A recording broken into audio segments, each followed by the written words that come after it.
A maioria das provas de concurso gostam de cobrar a diferença entre o controle difuso e o controle concentrado de constitucionalidade. Relembrando, o controle difuso de constitucionalidade, como o próprio nome sugere, é aquele controle espalhado por qualquer juiz. Todo magistrado tem jurisdição constitucional. Todo magistrado tem a capacidade de dizer se a norma é ou não constitucional, e não diria a possibilidade, mas o dever, já que pela teoria do ato nulo, a inconstitucionalidade é um vício gravíssimo. Se o magistrado se depara com uma inconstitucionalidade, não só ele tem a faculdade, mas como o dever de assim pronunciar. Já o controle concentrado, ele vem da noção de reservado, concentrado, restrito, cingido a determinados órgãos. No âmbito federal, quem exerce é o STF, no âmbito estadual, quem exerce são os TJs locais. O controle difuso e o concentrado é uma classificação que deriva da competência jurisdicional. Quem é o magistrado que está fazendo esse controle? Ou melhor, quem é o órgão jurisdicional por detrás desse controle? Eu posso elencar para vocês, então, 7 distinções entre o controle difuso e concentrado, que são cobrados a miúde nas provas. Vamos lá? Quando eu falo de uma noção geral entre controle difuso e concentrado, eu vou até trocar a cor aqui para ficar mais claro para vocês, tá? Vou colocar em vermelho. Ó, controle difuso de constitucionalidade é um controle abrangente. Quaisquer dos milhares de juízes que o país tenha, pode exercer o controle difuso. O juiz do JEC, do GCRIM, de primeira instância, de segunda. O juiz analisou naquele processo, viu que há uma inconstitucionalidade, quando ele afasta a norma, ele está exercendo o controle difuso. Cuidado que se o tribunal faz o controle difuso, ele tem que aplicar, sendo órgão fracionário, a cláusula de reserva de plenário. Artigo 97 da Constituição. Os demais magistrados podem fazê-lo por si só. Já é um outro debate que envolve depois a cláusula de reserva de plenário. O controle concentrado, do contrário, é um controle restrito ao STF, no âmbito federal, ou aos TJs locais, no âmbito estadual. Quem são os legitimados do controle difuso? Bom, se qualquer magistrado exerce, qualquer parte pode alegá-lo. Então, qualquer parte pode exercer, né? Qualquer jurisdicionado pode provocar o controle difuso. Quer dizer, quero me aposentar, mas tem uma norma que impede.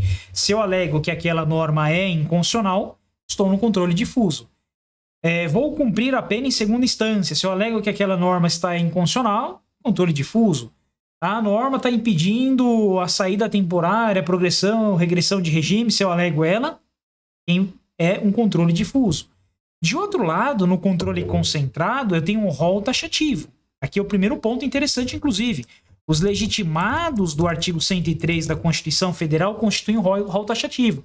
O presidente da República, a mesa do Senado Federal, a mesa da Câmara, a mesa da Assembleia Legislativa, o governador. Aquele rol do artigo 103 da Constituição é um rol taxativo. Eu não posso admitir outros legitimados para a DI, a DC, a DPF, que não aqueles que lá estão. Aí, dando sequência. No controle difuso, a competência, como o próprio nome sugere, ela é espalhada. Então, qualquer juiz ou tribunal, qualquer magistrado possui jurisdição constitucional. Dição, dizer. Juris, direito. Qualquer magistrado tem aptidão de dizer o direito constitucional. De outro lado, aqui no âmbito federal, quem exerce é o STF, e no âmbito estadual, quem exerce é os TJs. Beleza aí? Qualquer juiz ou tribunal, âmbito federal STF, estadual TJs, que vai analisar de acordo com o seu respectivo parâmetro do controle. Um, Constituição Federal, outro, Constituição Estadual. Que são as normas que pretendem se preservar. Agora, seja num, seja no outro, a consequência é a mesma. Se a gente está falando de inconstitucionalidade, veremos nos pontos avançados do controle que é a teoria do ato nulo. Se nulo nunca produziu efeito, a norma é natimorta. Estamos falando, pessoal, aliás, eu vou deixar a eficácia para depois. Aqui eu vou colocar os efeitos da decisão. Os dois são ex tunc. Ex tunc, ex tunc. Eu já falo por que eu falei desse primeiro do que o outro, tá? Que é aqui que está a grande distinção entre ambos. Vamos pensar assim. Ex nunc, com N de navio, e ex tunc. A melhor explicação que eu vi até hoje é do professor Erival Oliveira, a qual eu faço a remissão. Eu tenho dois jeitos de você guardar isso. Ex tunc bate na testa e vai para trás. Então ele retroage, vai para trás. Ex nunc bate na nuca e vai para frente. Então é daqui em diante. É um jeito muito popular, muito simples de guardar, mas que resolve. Ex nunc retroage, bate na testa, vai para trás. ex nunc bate na nuca, vai para frente. Ou o jeito que eu guardava nas provas também. Tunc é T de trás, então vai para trás. Ele retroage, tanto um quanto o outro, atinge a norma desde o seu nascedouro. Se a norma foi produzida em 2001 e ela foi declarada inconstitucional em 2024, eu posso afirmar que ela não produziu efeitos desde 2001. Então vai retroagir até 2001. Tudo o que aconteceu desde 2001 vai sofrer um efeito de inconstitucionalidade, a não ser que o órgão julgador faça a modulação de efeitos. É uma outra questão, né, por questões de segurança jurídica, para preservar a relação jurídica, instabilidade social e política. Então, ex nunc vai produzir daqui para frente, não é o caso. Ela está produzindo efeitos também retroativos. Ex tunc, T para trás, T de trás. Tamo junto? Eficácia da decisão. Agora, quais são as partes atingidas? Aqui é uma diferença. A eficácia do difuso é inter partes. Apenas atinge as partes daquele processo. Ou seja, entre as partes envolvidas. Já no controle concentrado, os efeitos são erga omnes, para todos. Então, o que é decidido num processo do controle concentrado, ADI, ADC, ADPF, ADO, vai atingir a todos que mesmo não são partes no processo. Mesmo porque no controle concentrado, não há parte, há interessado. Interessados em preservar o texto constitucional. Parte a gente tem no controle difuso. Então, se eu entro contra o INSS para derrubar uma norma, se o juiz declara a inconstitucionalidade ou não na fundamentação daquela norma, os efeitos apenas atingem autor e réu. No controle concentrado, afeta toda a sociedade. Aqui vem outra semelhança. O objeto do controle são leis ou atos normativos. Beleza aí? Leis ou atos normativos, leis ou atos normativos. Qual é o objeto do controle? Deve-se guardar a essência da norma jurídica. Segundo Maria Helena Diniz, ela fala de 3, né? Mas vamos lembrar das 2 primeiras. Ela fala imperatividade, generalidade e abstração. Tira essa primeira. Ficam as 2 últimas. A norma para o controle tem que ter abstração e generalidade, afetar todos indistintamente. Então, leis ou atos normativos. Uma pequena peculiaridade no ADPF que atinge atos do poder público em geral. Mas, via de regra, nas demais ações do controle, o objeto que pretende se analisar para se remover ou preservar é leis ou atos normativos. Perfeito aí? E para terminar, via de regra no Brasil, qual é o modo e o procedimento, como nós já vimos, né?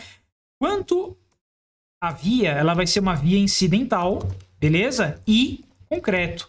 Então, lembre-se daquelas classificações que nós utilizamos. Quanto a via utilizada vai ser por via incidental, porque a inconstitucionalidade é arguida durante o processo.